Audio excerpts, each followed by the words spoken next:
मैं आयुर्वेदाचार्य ईश्वर सिंह। आज मैं आपको हिस्टीरिया रोग के बारे में इसकी जानकारी देने के लिए अपने यूट्यूब चैनल के ऊपर उपस्थित हुआ हूँ। यह रोग साधारणतः नवयुवतियों व कुंवारी लड़कियों को ही ज़्यादा होता है जिनका विवाह नहीं हुआ। इसमें वासना का भूत सवार होता है।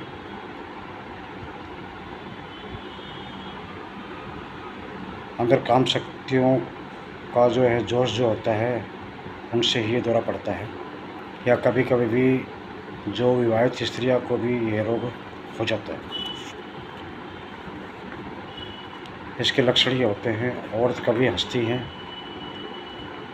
कभी रोती हैं, हाथ पैरों में कंपन होता है, शरीर का अकड़ जाना, गर्भाशय की तरफ से एक गोला सा उठता हुआ और सिर की तरफ जाता है, बेहोश हो जाती है, उसका चेहरा लाल हो जाता है और मूत्र सहित ही निकल जाता है। उसके बाद ये दौरा शांत भी हो जाता है। ये दौरा कुछ मिनटों या कुछ घंटों के लिए भी हो सकता है। मिर्गी में क्या होता है कि मुंह में झाग आती है, हिस्टीरिया में मुंह में झाग नहीं आती। ये इसका लक्षण है।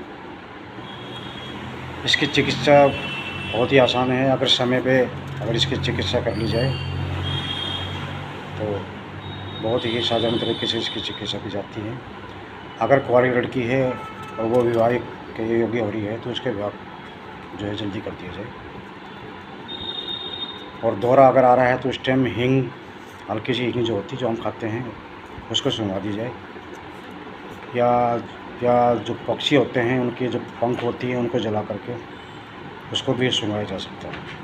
उससे भी जो है वो होश में आ जाएगी। या दौरे के समय एक अमोनिया कार्ब आता है जो कि एलोपैथिक दवाई होती है, उसको रुमाल में जो है रख करके और वो भी उससे सुंघाने से भी जो है वो ठीक हो जाती है। इसकी मेन वजह तो क्या होती है कि मासिक धर्म की खराबी से भी होता है। तो सबसे पहले तो जो है उसी की जांच होनी चाहिए कि मासिक धर्म सही टाइम पे आ रहा है या नहीं आ रहा है, या कम आ रहा है या ज़्यादा आ रहा है। ठीक है, उसके बाद ही इसकी चिकित्सा करी जाए।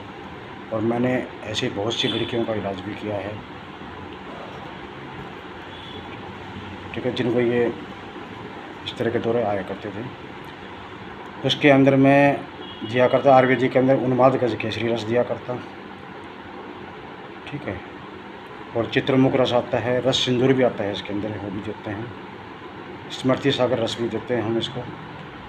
रस परिवर्तनी पट्टी आती है जो कि महामारी से एक सप्ताह पहले दी जाती है, जिससे कि जिनको महामारी जो रुक रुक के आती है या दर्द के साथ आती है वो इससे ठीक हो जाती है।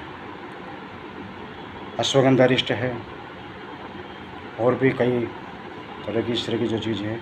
अगर वायु बनती है तो वायु का भी इसके अंदर समाधान करना पड़ेगा। उसके बाद पूर्णतः ये इस रोग से निजात पाई जा सकती है। धन्यवाद। जय नमस्कार।